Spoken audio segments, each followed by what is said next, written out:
What's up, guys? So yesterday I did my lineup update and I said that Hines Ward was my second receiver. And believe me, he's a great receiver and everything. Don't get me wrong, can just catch almost everything. But I really wanted a 99 overall receiver, and he's a 98 overall with ground and pound. So I found Michael Irvin. Obviously, he's faster. And like I said, Hines Ward is great at catching, but that speed does slow him down, man. I mean, these corners nowadays are so fast. You know, their recovery speed is amazing. So even if he does get good separation on the route, you know, if you wait too long, their recovery speed will just pretty much kill that route. But anyways, man, I picked up Michael Irvin yesterday because I know his price was like for a long time like about $1 million plus, you know, 1.5, 1.7, just crazy prices. But I saw somebody posting for like 657,000, and I'm pretty sure that's what he's going for about now. But anyways, I saw that price. I said, you know what, I'm gonna go for it. Picked him up, and let me just say, not disappointed at all. Found my new second receiver. So here we go. Elite badge Michael Irvin, 99 overall, dual style, long pass, ground and pound style. 6'2", 96 speed, 99 catch, 99 release, 97 jump, 101 catch in traffic, 97 spectacular, 94 elusiveness, and 94 route running.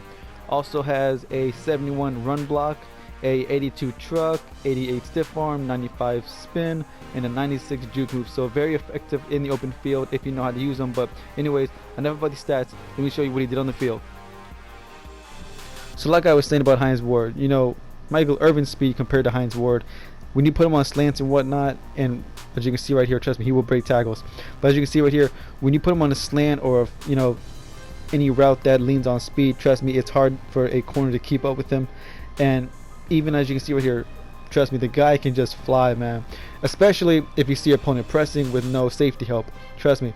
Now, of course, I'm not saying he's going to burn corners like this all the time, but if you see your corner pressing and your opponent pressing and there's no safety help, don't be surprised if he's going to get a nice release. Now, this right here, route running was a bit surprising. As you can see here, not really getting great separation. I got kind of nervous when I was throwing these balls. As you can see right here, some of these were almost picked off. So kind of surprising that, you know, he wasn't getting great separation. Maybe that's just because how good the corners are nowadays. I don't know, but very surprising. Now, run blocking, not that great. As you can see right here, these guys are block shedding him pretty fairly easily. But you know what?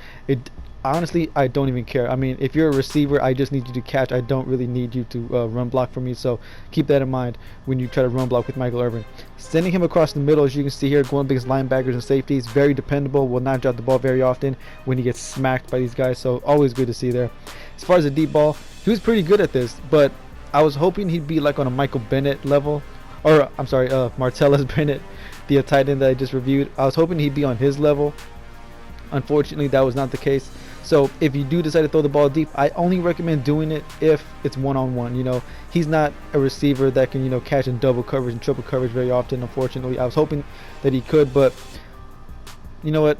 Like I said, I don't care. As long as you're effective one-on-one, that's fine with me as well.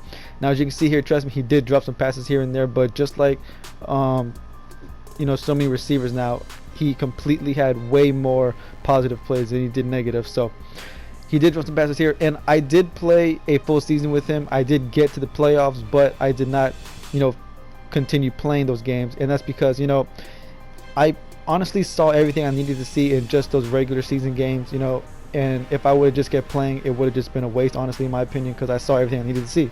Now, this right here is by far what he did best, and it's not even really a surprise. Catching in traffic, this is where he was almost as close as Martellus Bennett, you know, in terms of catching in traffic. The guy was catching so many passes. In fact, I actually had to cut some plays out just to keep the video short. And this right here was like deja vu, especially with my opponents once again hitting me up, telling me, just cursing me out, saying I got no skill, all I'm doing is aggressive catching. And once again, I could not debate that. I was like, well, when you got someone like this and, you know, they're being this successful, what are you supposed to do with them? I mean, if his route running's not that great, the deep ball's not that great, but you see these one-on-one catching in traffic is just dominating, what else are you going to do with them? So you can definitely catch in traffic, especially if it's one-on-one, and be dominant with Michael Irvin. So I know he's a bit expensive, but if you need a dependable receiver. Anyways, guys, that's going to wrap up this review. My final thoughts: do I think he's worth $600,000? Well, as you can see here, Jerry Rice and Michael Irvin both go for about the same price right now. And on paper, Jerry Rice is a bit better, but honestly, if it was like fourth down and I had to lean on one of these guys, I think I just might pick Michael Irvin. Now, I'm not saying Jerry Rice is bad. Believe me, the boy is a beast. but I'm just saying I think I might lean on Michael Irvin because I think, catching in traffic, especially, like on those 15 or 20-yard throws, I think Michael Irvin was a bit better. So I definitely recommend trying him out if you've got the coins. But I was thinking, is he top 5? And you know what, guys, tomorrow I am going to do a top 5 list, and if I don't say Michael Irvin is in the top 5, believe me, he's absolutely in the top 10 at least. So anyways, guys, that's going to wrap this up. My next review, like I said earlier, is going to be Mariota. And on defense, I'm almost done with the KJ Wright and Eric Berry, so I'll get those out as soon as I can. And I will see you boys later for those reviews. Don't forget to like, comment, subscribe so you'll be up to date with this content when it drops. And I'll see y'all boys later. Peace.